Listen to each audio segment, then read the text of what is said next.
मेरा सवाल घोष था आपसे ये है कि ये जो सरेंडर हो गया या सरेंडर करवा दिया, जैसे मानव जायसवाल कह रहे हैं कि बीजेपी एक आंख से हिंदुओं को देख रही है, एक आंख से मुसलमानों को देख रही है, जो वो समझाने की कोशिश कर रहे हैं और फिर एनसीआरबी का डेटा वो लेकर आ रहे हैं।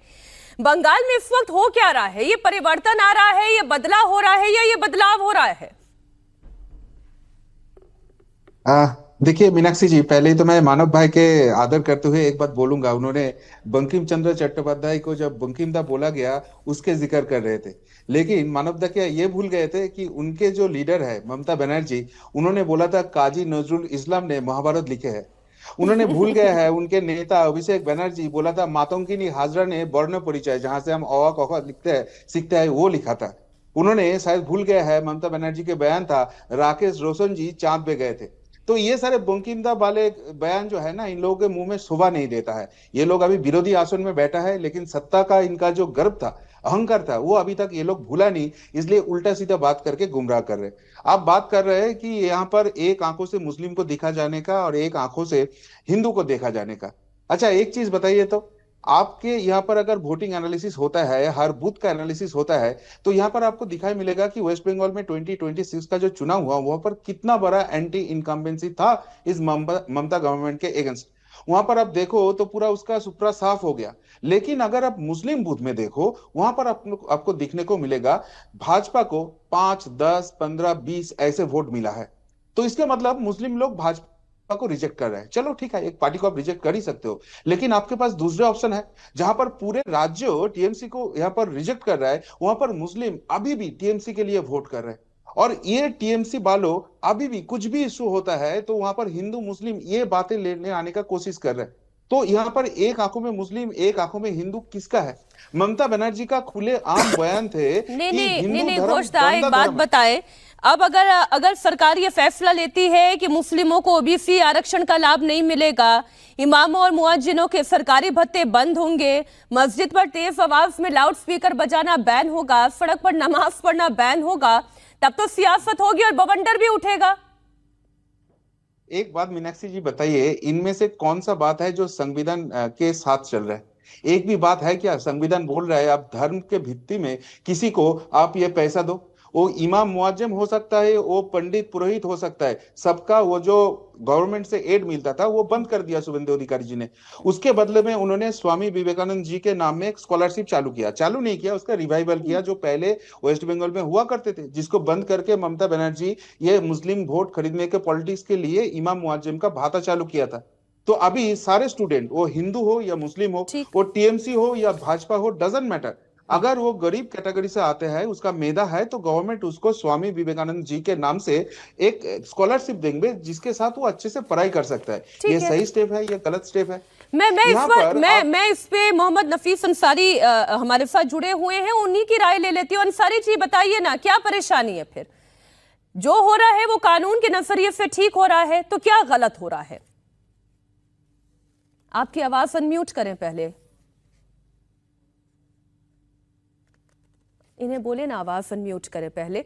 मैं आपको सुन नहीं पा रही हूं अंसारी जी, आप अनम्यूट करें, आप लगातार बोलते चले जा रहे हैं। क्या आपको मेरी आवाज आ रही है? हाँ जी आ रही, अब आप बोले। Okay okay.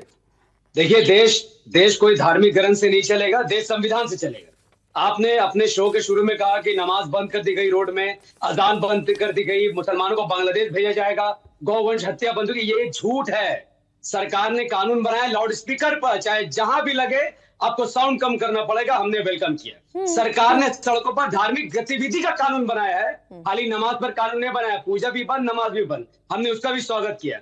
सरकार ने बांग्लादेशी घुसपैठियों को भगाने की बात की है, मुसलमानों की बात नहीं की, हमने इसका भी स्वागत किया। अब बात है गौ हत्या की। इस सरकार ने पश्चिम बंगाल में रहने वाले करोड़ों हिंदुओं का दिल दुखाया, क्योंकि गौ माता का जो कॉन्सेप्ट है उसको सरकार ने खत्म कर दिया है। सरकार कहती है कि 14 साल से अगर ऊपर कोई गाय है तो आप उसकी हत्या कर सकते हैं, कुर्बानी कर सकते हैं, 14 साल से नीचे रहेगी तो नहीं कर सकते हैं। मैडम, गौ माता इस गौ माता, चाहे वो 2 साल की हो चाहे 15 साल की हो। और इस कानून की वजह से मुसलमानों ने गाय खरीदना बंद कर दिया, और जितने दास कम्युनिटी है, घोष कम्युनिटी, आज वो रो रहे हैं।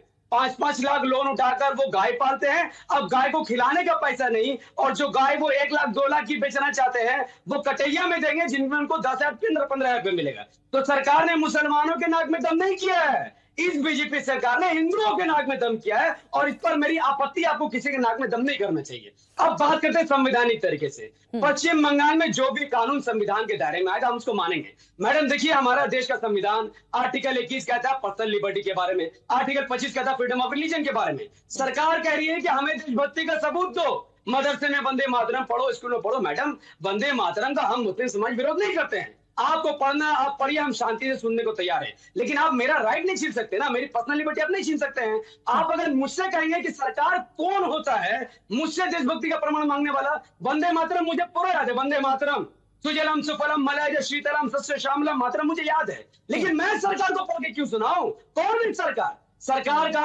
का काम है स्कूल, कॉलेज, अस्पताल बनाना। राष्ट्र प्रेम और राष्ट्र भक्ति में मैडम फर्क है। हम मुस्लिम समाज राष्ट्र से मोहब्बत करते हैं, भक्ति नहीं करते हैं। एग्जाम्पल के तौर पर हम अपनी माँ की प्रेम करते हैं, अपनी माँ से उनका सम्मान करते हैं, बुढ़ापा का सहारा बनते हैं, और अपनी माँ से ज्यादा मोहब्बत इस देश से करते हैं। जब मुस्लिम समाज अपनी माँ की भक्ति नहीं करता तो देश की भक्ति कहां से करेगा? आप ये कह रहे हैं, मैं आपकी बात समझ में आ गई। पहली बात जो आपने गौवंश को लेकर कही, उस पर जरा बीजेपी से हम जवाब ले लेते हैं। सेन साहब बताइए ना, ये अब आप इस पर जवाब दीजिए कि गौवंश की उम्र से, उनके विकलांग होने से, इससे कोई कानून थोड़ी ना निर्धारित होता है। वो 2 साल की हो, 14 साल की हो, माता है। देखिए, यही प्रॉब्लम है एआईएमआईएम के प्रवक्ता का। काफी कानून के बारे में बोल लिया, लेकिन उनको ये पता नहीं है कि ये कानून भाजपा ने नहीं बनाया है।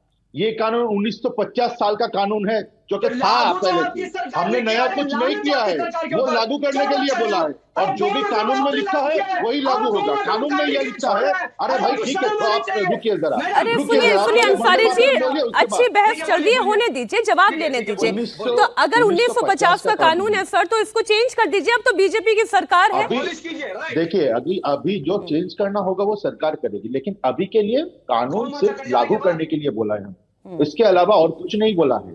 और आजान का भी जो है ना, हमने बोला है कि लाउड स्पीकर आप मंदिर से भी नहीं चला सकते उतनी तेज, और मस्जिद से भी नहीं चला सकते। आप जो कि निर्धारित लेवल है, उस निर्धारित लेवल पे माइक चलाइए, तो उसमें कोई दिक्कत नहीं है। और रास्ते जो है, रास्तों को ब्लॉक करके आप आजान नहीं दे सकते, आप नमाज नहीं पढ़ सकते, रास्ते ट्रैफिक के लिए है। ये भी एकदम सही कानून के मुताबिक चल रहा है।